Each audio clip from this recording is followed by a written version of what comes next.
بات آتی ہے تو جانا علماء کے پاس. اسی کو عقل کہتے ہیں, اسی کو انصاف کہتے ہیں, اسی کو حق کہتے ہیں. گھر بنانے کا ارادہ ہو جاتا ڈاکٹر کے پاس, طبیعت خراب ہو جاتا انجینئر کے پاس, مسئلے بگڑ جاتے ہیں جاتا لائر کو چھوڑ کر کسی اور کے پاس. سب مل کر اسے بیوقوف کہتے ہیں, نادان کہتے ہیں, احمق کہتے ہیں. اس سے کٹر جملے استعمال کرو اس انسان کے لیے جو دین سیکھنے کے لیے علماء کو چھوڑ کر ڈاکٹروں کے پاس جاتا ہے, انجینئر کے پاس جاتا ہے, لائر کے پاس جاتا ہے, پروفیسر کے پاس جاتا ہے. اس کے پاس جاتا ہے جو اپنی پوری زندگی دنیا کے حوالے کر کے ریٹائر ہو کر موت کا انتظار کرتا ہے. اس کے پاس جاتا ہے تقریباً 50-60 سال داڑھی سے جو دور تھا دین سیکھنے کے لیے, اب اس کے پاس جا رہا ہے. ٹوپی سے جو دور تھا دین سیکھنے کے لیے اس کے پاس جا رہا ہے. اب تو وہ گھر سے بھی ریٹائر ہو گیا, نوکری ہی سے ریٹائر نہیں ہوا, گھر سے ریٹائر ہو گیا, بچوں پر حکومت سے ریٹائر ہو گیا, بیوی کی حکومت سے ریٹائر ہو گیا. اب دین سیکھنے کے لیے اس کے پاس جا رہے ہو. دنیا کے سازشوں میں سے ایک سازش ہے, فتنوں میں سے ایک فتنہ ہے. جیسے ڈاکٹر کو چھوڑ کر طبیعت کا علاج کسی اور کے پاس کرنے کے لیے کوئی جاتا ہے, اس کے جان کو خطرہ ہے.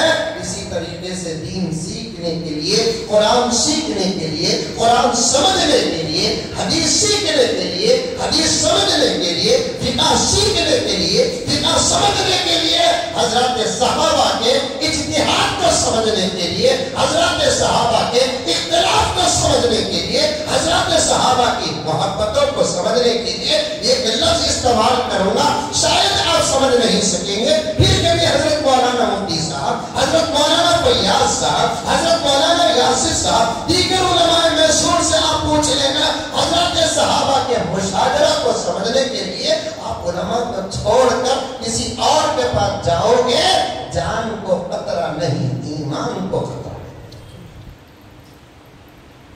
جان گئی تو جانے دو, یہ جانے ہی والی چیز ہے. ایمان کو جانے کر جانے, ایمان کو جانے کی ہرگز کوشش نہ کرنا. ایمان کی حفاظت کرنا, ایمان کی حفاظت کرنا.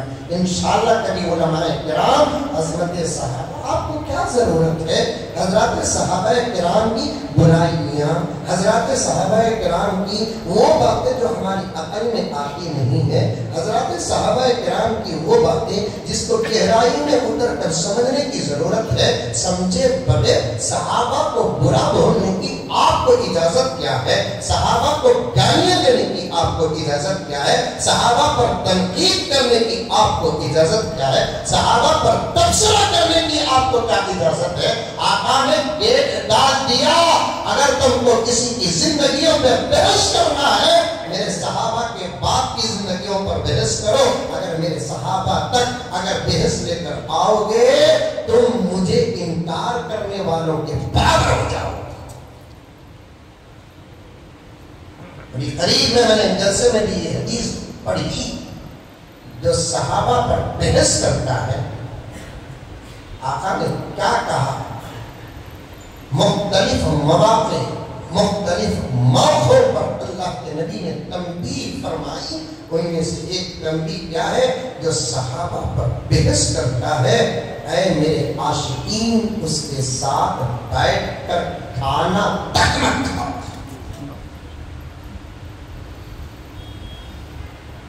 جو صحابہ پر بحث کرتا ہے, صحابہ کے خلاف بولتا ہے, میرے آقا نے فرمایا کسی مسئلے میں تم اس کے ساتھ مشورہ تک مت کرو. آگے کیا ہے, پیارے آقا نے فرمایا جو میرے صحابہ پر بحث کرتا ہے, آقا نے فرمایا نہ اس کو یا اس کی اولاد کو تم بیٹا بیٹی دینا, نہ اس کے بیٹا بیٹی کو تم لے کر اپنی اولاد کے ساتھ شادی کرنا. اولاد گناہ کی ہوں. اور آگے کیا ہے, پیارے آقا نے فرمایا جو صحابہ کے بارے میں بولتا ہے, بحث کرتا ہے, میرے پیارے آقا نے فرمایا اس کے ساتھ مل کر نماز بھی نہ پڑھو. میں اس جملے کو ملک کی بڑی بڑی تنظیمیں اور تحریکوں تک لے کر جا سکتا ہوں. میرا اشارہ سمجھنے والے سمجھ سکتے ہیں. اتحاد اتحاد اتحاد اتفاق اتفاق اتفاق یہ جملہ اتنا عام کر دیا ہے کہ اس میں اتحاد کا دامن تھام کر شرک کو آنے کی بھی اجازت دے دی گئی ہے, بدعت کو آنے کی اجازت دے دی گئی ہے, گستاخان صحابہ کو ساتھ بٹھا لیا گیا ہے, تنظیموں میں شامل کر لیا گیا ہے, تحریکوں میں شامل کر لیا گیا, جماعتوں میں شامل کر لیا گیا, جمعیتوں میں شامل کر لیا گیا, اکیڈمیوں میں شامل کر لیا گیا, بورڈوں میں شامل کر لیا گیا. ایسے اتحاد سے کام ہرگز نہیں ہوگا جس اتحاد کے نام پر صحابہ کی گستاخیاں ہوتی ہیں اور گستاخ ایسی گھڑی میں جڑ جاتے ہیں.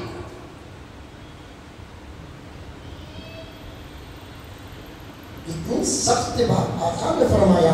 آقا سے زیادہ اتحاد کی فکر کرنے والا کون ہے؟ آقا سے زیادہ اتفاق کا پیالہ پلانے والا کون ہے؟ صحابہ کرام کی انفرادی زندگیاں ایمان سے پہلے بھی اٹھا کر دیکھو. جب آقا نے خود کلمہ پڑھایا, آقا نے سب کو جوڑ کر رکھا. رب کعبہ کی قسم صحابہ میں کتنا زبردست اتفاق آیا, اس کی مثال خدا کی قسم میرے آقا سے پہلے کے نبیوں کی امت نے بھی نہیں دی تھی. اور آقا اور صحابہ کے بعد 1450 سال کا عرصہ گزر گیا, آج تک وہ مثالیں نہیں ملیں گی جو صحابہ کے اتحاد اور اتفاق کی مثالیں. باوجود اس کے آقا نے فرمایا میرے صحابہ کے بارے میں بولنے والے کے ساتھ مل کر تم نماز نہ پڑھو. اور آگے کیا فرمایا پیارے آقا؟ لمبی حدیث ہے, بات کو یہی روک کر آگے بڑھ جاتا ہوں. ایک اہم عنوان, ایک درد, ایک پیغام, ایک فکر, ایک حالت, ایک فتنہ تمہارے سامنے بیان کرنا ہے. پیارے آقا نے فرمایا اے میسور کے مسلمانوں, اے میسور کے نوجوانوں, پردہ نشی میری ماں اور بہنوں, اور یہاں کی آواز کو میں پورے ریاست کرناٹک تک پہنچانا چاہتا ہوں, پورے ملک بھارت تک پہنچانا چاہتا ہوں, سارے عالم جو حضرات بات سمجھ سکتے ہیں وہاں تک پہنچانا چاہتا ہوں. جو صحابہ کے شان میں گستاخی کرتا ہے, صحابہ کے بارے میں بحث کرتا ہے, میرے آقا نے کیا فرمایا؟ اللہ اکبر, ایسا کمینہ کمزب رزیل اگر مر جاتا ہے تو اس کے جنازے کی نماز بھی نہ پڑھو.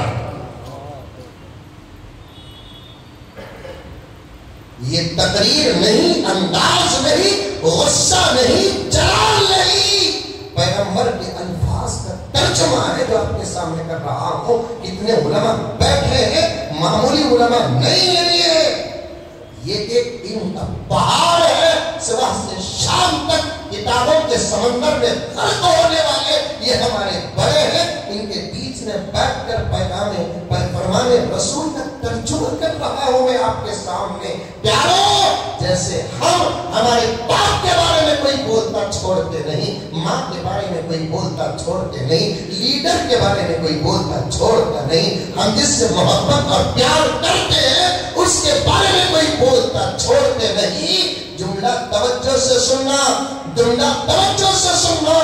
ایسے ہی میں یہ نہیں کہتا کہ صحابہ کے بارے میں کوئی کہتا ہے تو نہ چھوڑنا, بلکہ جملہ یہ کہوں گا ان کو نہ چھوڑنا, ان کے بارے میں بولتے ہوئے جن سے خود نبی محبت کرتے تھے.